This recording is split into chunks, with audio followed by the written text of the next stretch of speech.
ইদ্রিস আলাইহিস সালাতু ওয়াস সালামের জন্য শুধু এতটুকু বেনিফিট দেয়া হয়েছে, একটা নেকির কাজ করলে দুইটা নেকি দেয়া হবে, একটা ভালো কাজ করলে দুইটা ভালো কাজের সওয়াব আল্লাহ তার আমলনামায় লিখে দেবে। ইদ্রিস আলাইহিস সালাতু ওয়াস সালাম এত খুশি হলেন, এত খুশি হলেন, জিবরাইল আলাইহিস সালাতু ওয়াস সালামকে বললেন, ভাই জিবরাইল, আমার আয়ুটা একটু বাড়ানো যায় কি? হায়াতটা বাড়ানো যাবে? বলছে ডিপার্টমেন্ট তো ভিন্ন, কার কাছে কি বলছেন? এই ডিপার্টমেন্ট তো আমার না, এ মন্ত্রণালয় ভিন্ন, সচিবালয় ভিন্ন। দেখেন না, অর্থমন্ত্রীর দায়িত্ব একটা, স্বরাষ্ট্রমন্ত্রীর দায়িত্ব ছিল আরেকটা, এক এক মন্ত্রী এক একটা দায়িত্ব পালন করে থাকে। বলছে এই মন্ত্রণালয় ভিন্ন, এই দায়িত্ব কিন্তু আমার না। বলে কার দায়িত্ব? বলছে আপনি কি জানেন না মালাকুল মাউত আজরাইল আলাইহিস সালাতু ওয়াস সালামের দায়িত্ব হলো হায়াত বাড়ানো, কমানো, জান কবজ করার দায়িত্ব মালাকুল মাউত আজরাইল আলাইহিস সালাতু ওয়াস সালামের। আমার ভাইরা ইদ্রিস আলাইহিস সালাতু ওয়াস সালাম বললেন, তবে একটু মেহেরবানি করে ওই মালাকুল মাউতের দপ্তর পর্যন্ত যদি আমারে পৌঁছায় দিতেন, আমি নিজে যেয়ে তিনার কাছে দরখাস্তটা পেশ করতাম। বলে কাইফা তাযহাবু ইলা মালাকিল মউত, মালাকুল মউতের দপ্তর তো অনেক দূরে, কিভাবে যাবেন? বলছে আপনি যদি ইচ্ছা করেন আমারে একটু মেহেরবানি করে ওই জায়গা পর্যন্ত পৌঁছাই দেন, আমি একটু দরখাস্ত করে দেখব আয়ুটা বাড়ানো যায় কি। আমার বন্ধুগণ, জিবরাইল আলাইহিস সালাতু ওয়াস সালাম বললেন, ও আল্লাহর পয়গম্বর, আমি এতটুকু কাজ করে দিতে পারি, আপনাকে মালাকুল মউতের দপ্তরে পৌঁছাই দিতে পারি, বাকি কাজটা আপনারই আঞ্জাম দেওয়া লাগবে। বলছে ঠিক আছে, এতটুকু হলেই যথেষ্ট। বললেন ঠিক আছে, আপনি আমার পিঠের উপরে বসে দুইটা পাখা মজবুত করে ধরেন, এক টানে আমি মালাকুল মউতের দপ্তরে পৌঁছায় যাব।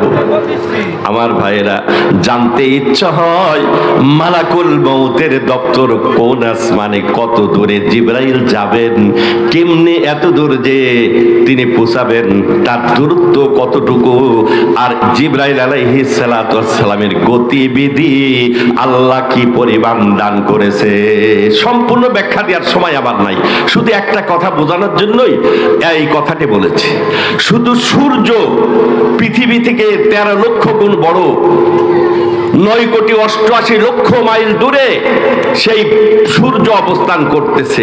আমার ভাইয়েরা, সূর্য পৃথিবীর অনেক, আসমানের অনেক নিচে।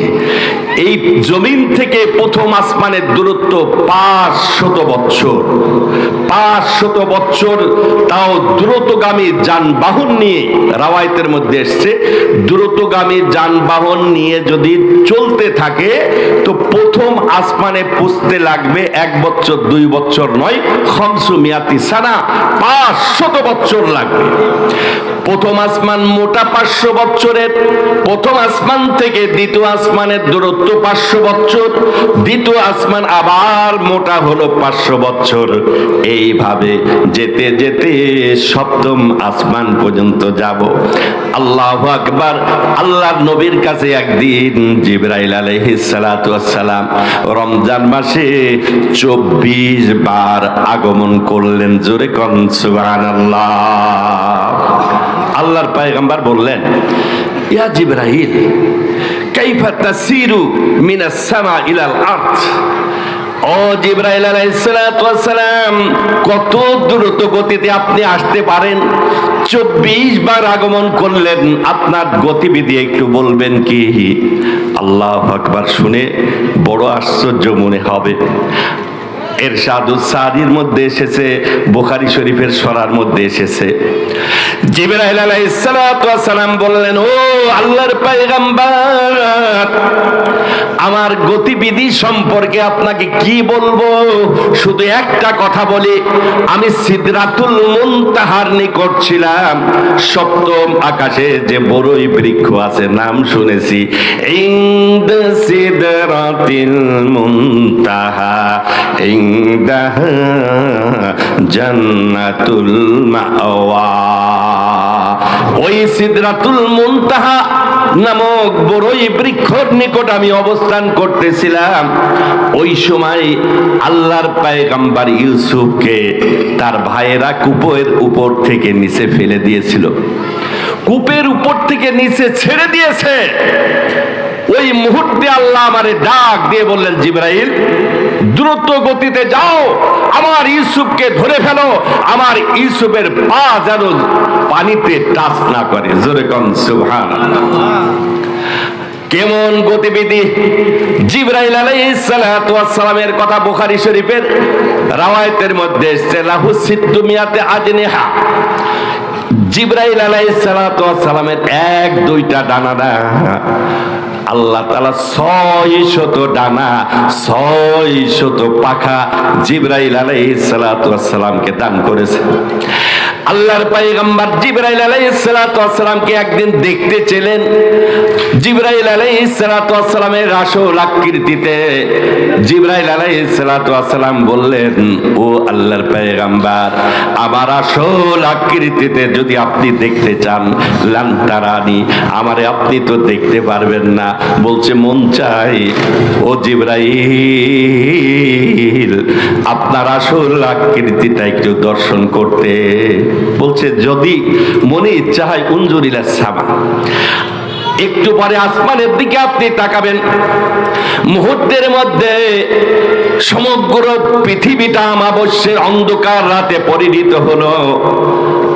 আমার ভাইরা, জিবরাইল আলাইহিস সালাতু ওয়াস সালাম একটু পর নবীজির দরবারে ফিরে আসলেন। আসমান আবার আলোকময় হয়ে গেল, পৃথিবীটা আলোকময় হয়ে গেল।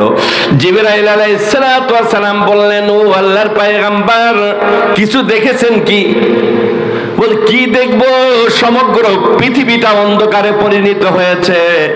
জিবরাইল আলাইহিস সালাতু ওয়াস সালাম বললেন, ও আল্লাহর পয়গম্বর, আল্লাহ আমার 600 ডানা দান করেছে, 2টা ডানা শুধু মেলে দিয়েছি, সমগ্র পৃথিবীটা অন্ধকারে পরিণত হয়েছে। আল্লাহু আকবার! কেমন আকৃতি জিবরাইল ফেরেশতাকে আল্লাহ দান করেছে।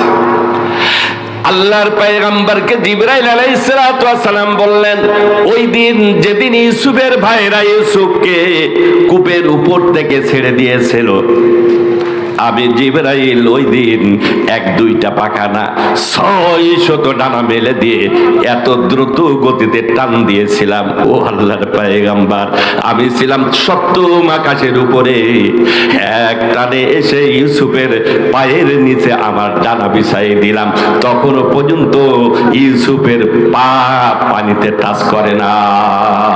আল্লাহু আকবার! নতুন নতুন ভিডিও পেতে আমাদের চ্যানেলটিকে সাবস্ক্রাইব করুন। ভালো লাগলে লাইক, কমেন্ট, শেয়ার করুন।